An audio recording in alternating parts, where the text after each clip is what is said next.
O Evangelho desse domingo nos traz duas parábolas: a parábola do sal da terra e a parábola da luz do mundo.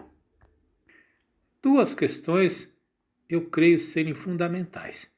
Primeiro, saber por que estas parábolas seguem o sermão das bem-aventuranças. E depois, por que duas parábolas muito semelhantes? Não bastaria uma? O que essas parábolas têm de comum?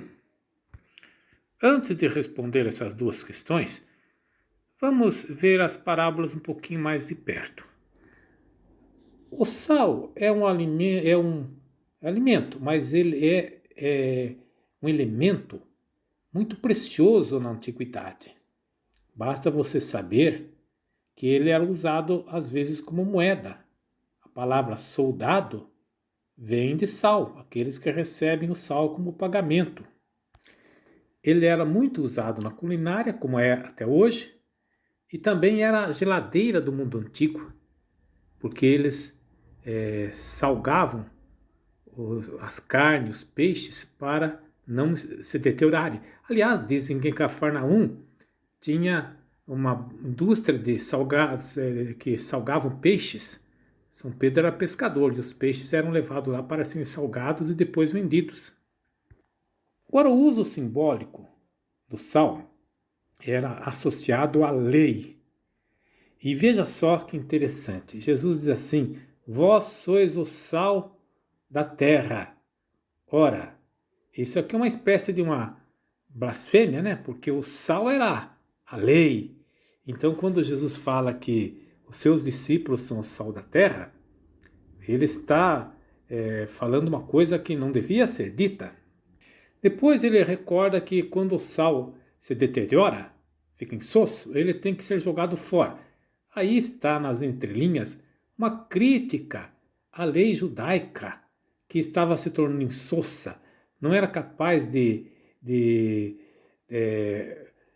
não servia nada para aquele mundo. Por quê? Porque as pessoas não observavam a lei. Então, quando Jesus fala, vós sois o sal da terra, ele está dizendo que mais importante do que uma lei escrita no papel é as pessoas que vivem o espírito da lei. Depois, Jesus diz, vós sois o sal, a luz do mundo. O simbolismo da luz, em todas as culturas, é sempre associado à divindade. Opa, então aqui Jesus Cristo está falando mais outra blasfêmia, uma coisa herética aqui, olha. Vós sois a luz do mundo. Quem é a luz do mundo é Deus, não são as pessoas. Depois ele continua dizendo assim que não se pode esconder uma cidade situada sobre uma montanha. De que ele está falando? Se você abrir o livro do profeta Isaías, ali você terá a resposta.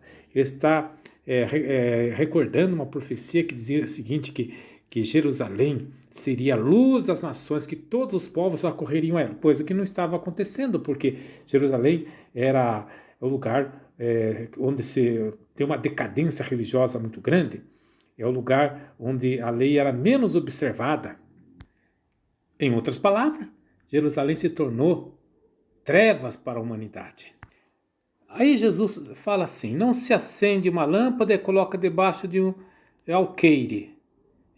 Algumas Bíblias dizem vasilha, mas é uma vasilha toda especial que é usada como medida de capacidade para sólidos.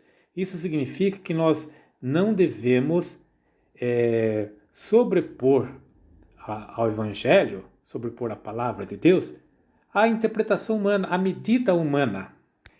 Mas ela deve ser colocada, a luz na luminária, para que possa brilhar sobre todos os que estão em casa. A casa é a imagem da igreja.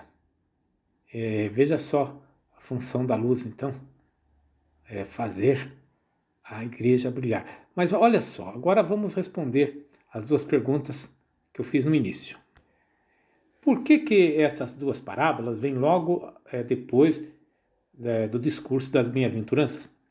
Basta você lembrar da conclusão. As bem-aventuranças é uma espécie de programa de vida para nos tornarmos filhos de Deus. Pois bem, o agir dos filhos de Deus vai ser sal e ser luz. Sal é é a imagem do amor também, né? Levar o amor para todos os cantos. E a luz é a imagem da fé, da verdade. E o que essas parábolas têm em comum? Bom, o que elas têm em comum, que se você observar bem, são dois elementos que não chamam atenção sobre si mesmo, né?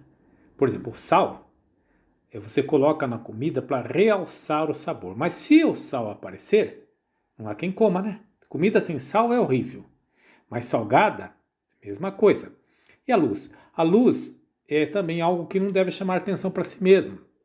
Ela deve iluminar o que está à sua volta. Veja que esta conclusão não estou eu que estou afirmando, ela está no texto bíblico. Olha só, no versículo 16. Brilhe do mesmo modo a vossa luz diante dos homens, para que, vendo as vossas boas obras, eles glorifiquem vosso Pai que está nos céus. Então, o cristão não é aquele que chama a atenção sobre si mesmo, mas aquele que muda as coisas, sendo uma boa pessoa, fazendo boas obras, e tudo isso vai levar as pessoas para glorificarem a Deus que está nos céus. Amém.